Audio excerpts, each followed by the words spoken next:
The sunlight filtered through the luxurious curtains of the hospital suite, illuminating the framed photographs that adorned the walls. I looked at Margaret, a woman with silver hair and wrinkled skin, sitting on the bed. Her gaze was distant, lost in memories that seemed too heavy to carry. She was a millionaire, but she resembled a dry leaf, devoid of life and surrounded by an oppressive silence. "Good morning, Mrs. Margaret," I greeted, trying to bring a bit of warmth to the atmosphere. She slowly turned her head, her blue eyes seeming to reflect an ocean of sadness. "Good morning, Jake," she replied in a soft but tremulous voice. Sometimes I wonder if it was worth it."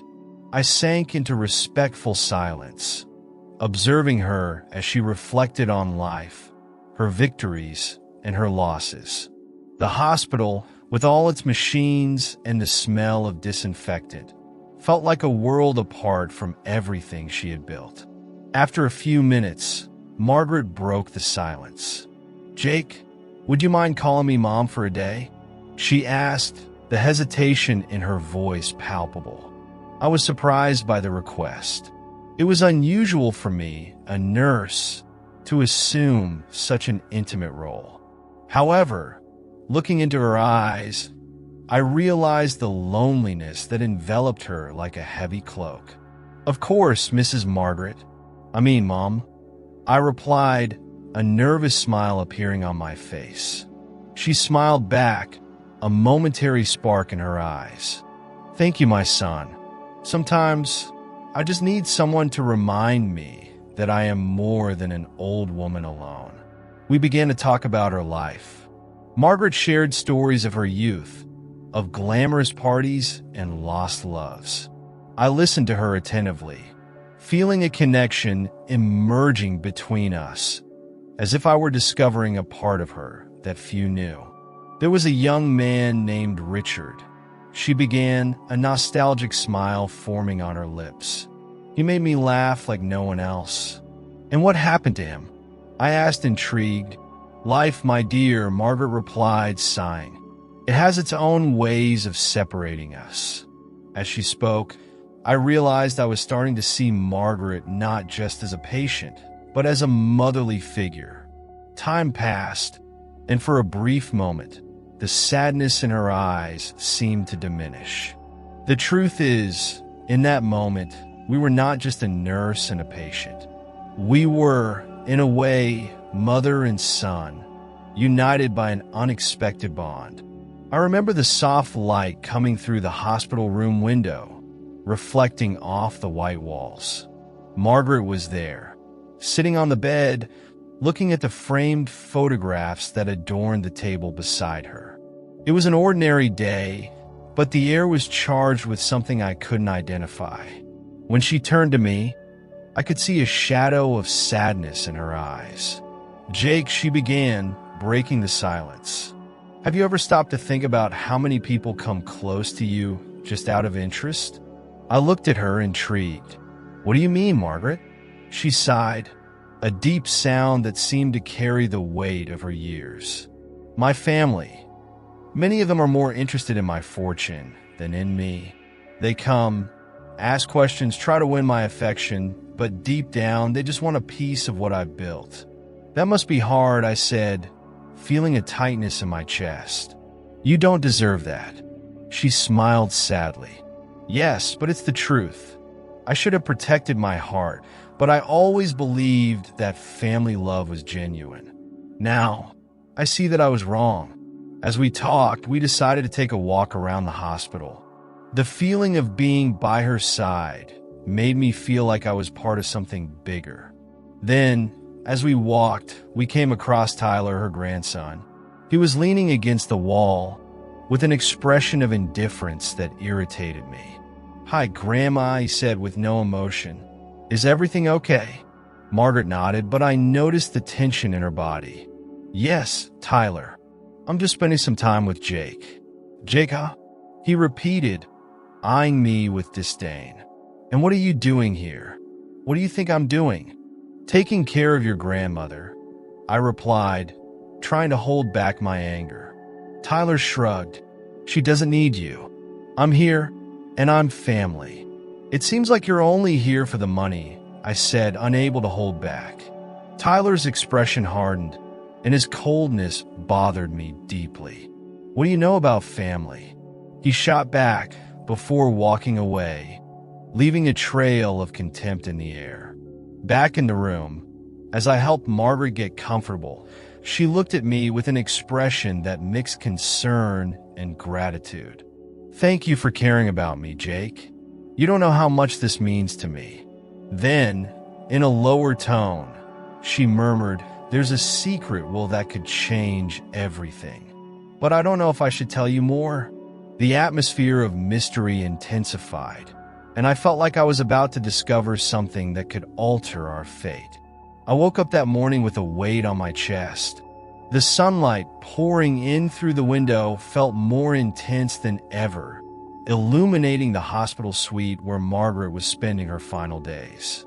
I had committed to helping her, but the pressure of the situation was only increasing.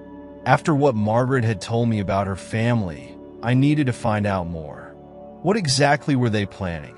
I quickly got up and went to the reception, where a computer was available.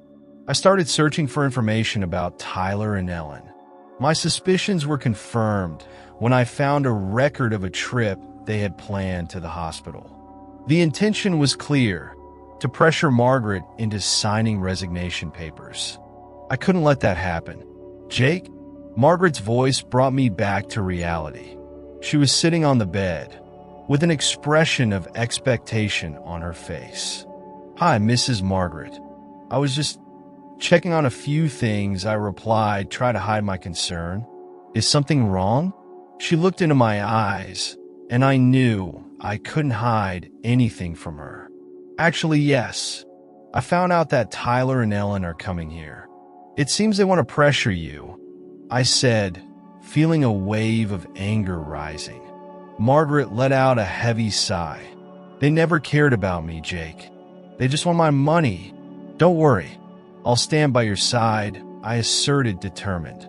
Later, while walking through the hospital corridors, I ran into Tyler. He had an arrogant expression, as if he was used to getting what he wanted. Oh, the nurse. I thought you'd be busy taking care of old people, he said with a sneering smile. I'm taking care of Mrs. Margaret, which is far more important than your selfish intentions, I replied, trying to stay calm. Tyler laughed. You really think you can stop them? You have no idea what you're dealing with. It doesn't matter. I will protect Margaret, I declared, feeling the adrenaline coursing through my veins. Later, while we waited for the right moment for a walk in the garden, Margaret beckoned to me with a gesture. Jake, I want to tell you something. Sure, what is it? I asked, curious. I have a longtime friend, Richard. He can help protect my fortune, she said, looking at me with a glimmer of hope in her eyes. Richard? The lawyer?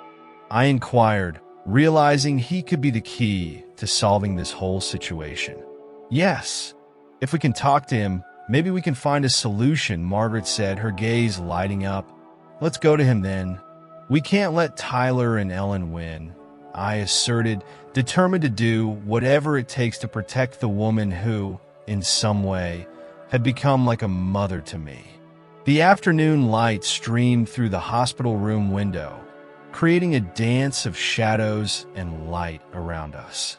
Margaret lay in bed, her gaze fixed on the ceiling, as if searching for answers in the small cracks of the paint.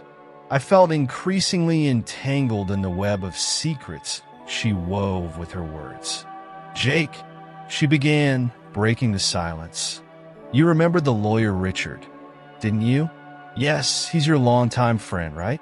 I replied, trying to absorb the importance of that conversation. Exactly. Richard is the only person I trust.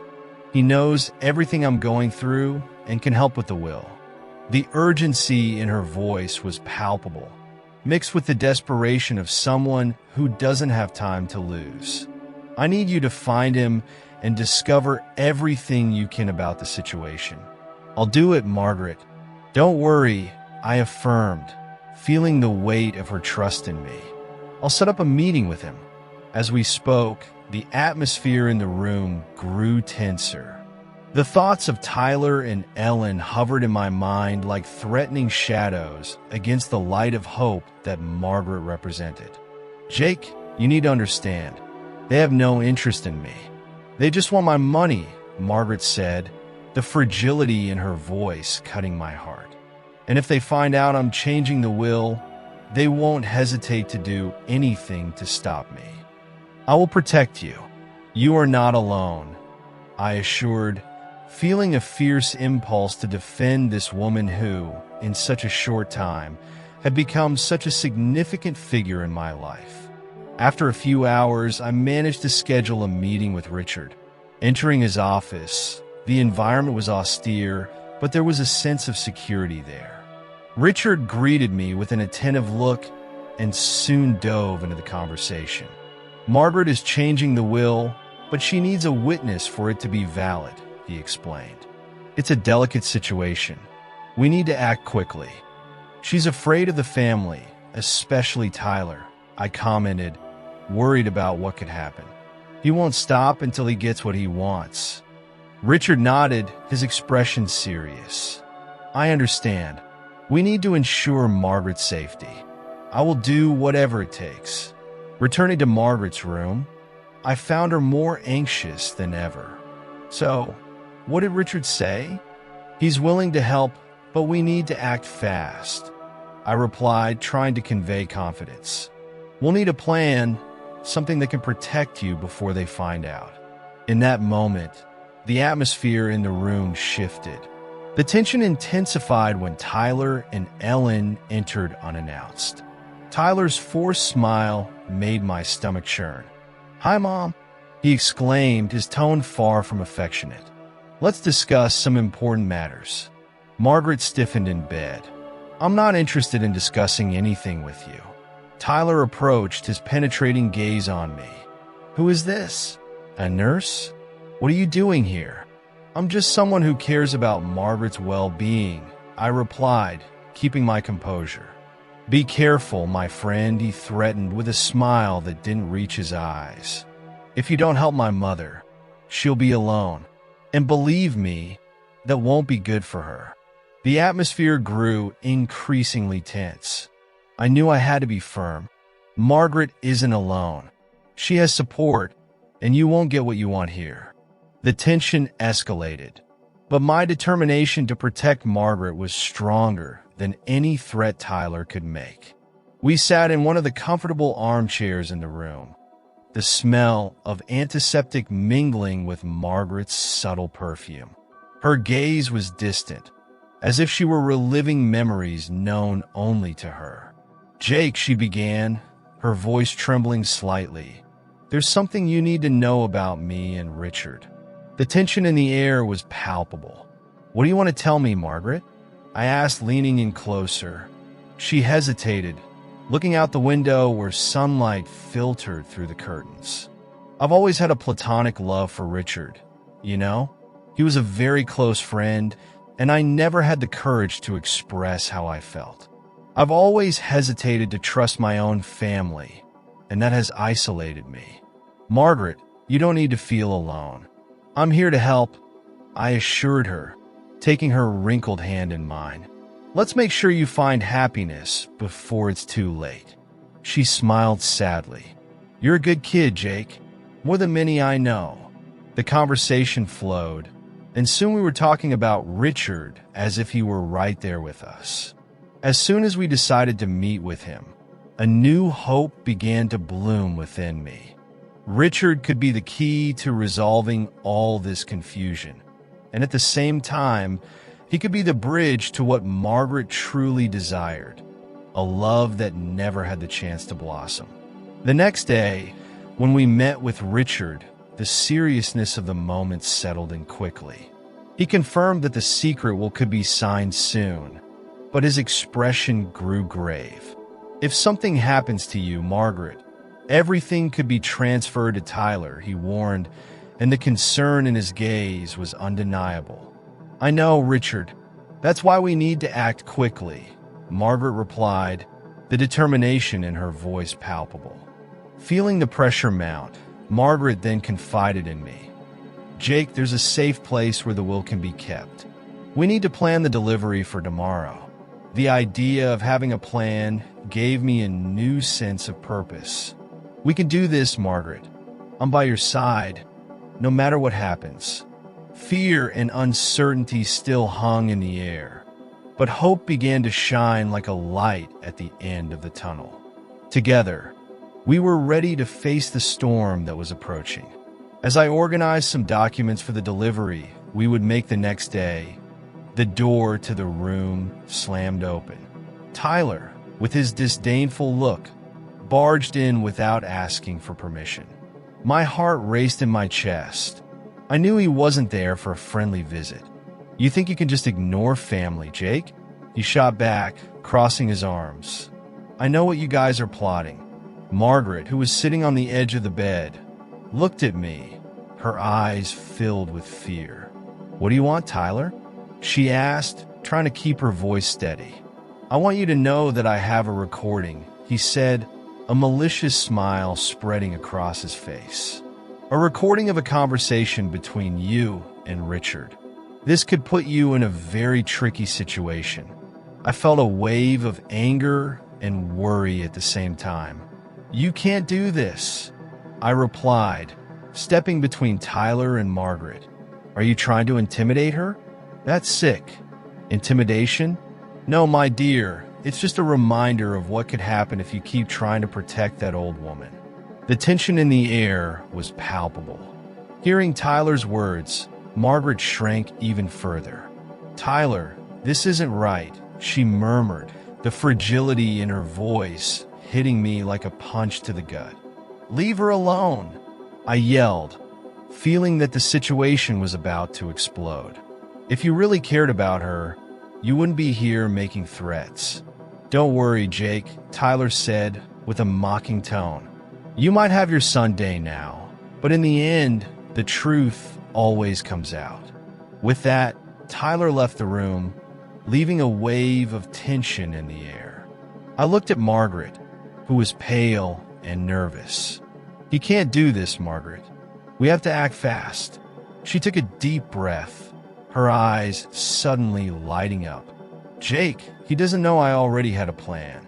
Richard and I took precautions. We're going to expose Tyler once and for all. How so? I asked, still confused, but feeling a spark of hope growing inside me. The recording he mentions is a trap. Richard knows this and is already working to get the police to catch him in the act. Adrenaline surged through my veins. Then let's do this. Let's put an end to this story. Margaret smiled, a smile that radiated confidence. Yes, my son, it's time to put a stop to this. Together, we can do the right thing. With the plan in mind, I prepared for the final confrontation, determined to protect the woman who had become so important to me.